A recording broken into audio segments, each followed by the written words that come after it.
आपण जे बघतोय संजय शिरसाटांचं प्रकरण असेल किंवा संजय गायकवाडांचं प्रकरण असेल किंवा ज्या माहित्या बाहेर येतात त्याचा अर्थ हे व्यवस्थित चाललेलं नाही.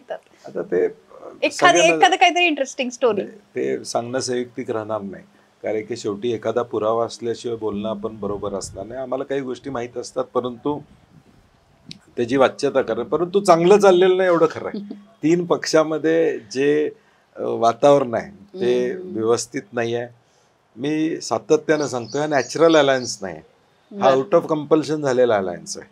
त्यामुळे तो नॅचरल असू शकत नाही. त्यामुळे हे एकत्रित येणं हे आउट ऑफ कंपल्शन एकत्र आलेले आहेत. हा गरज म्हणजे अडचणीतून एकत्र आलेले आहेत.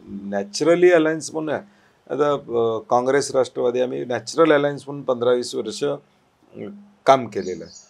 उद्धव ठाकरे साहेबांची शिवसेना आणि भाजप हे नॅचरल अलायन्स म्हणून एकत्र राहिलेले आहेत, परंतु हे नॅचरल अलायन्स नाही आहे. त्यामुळे हे प्रत्येक भाजपला स्वतःचं अस्तित्व निर्माण करायचं आहे, स्वतःचा टक्का वाढवायचा आहे, स्वतः एक म्हणजे स्वतःचा पक्ष वाढवत असताना एक हाती सत्ता हे पाहिजे. त्यामुळे ह्या सगळ्या गोष्टी बाहेर येतात, त्याचं कारण ती असू शकतात.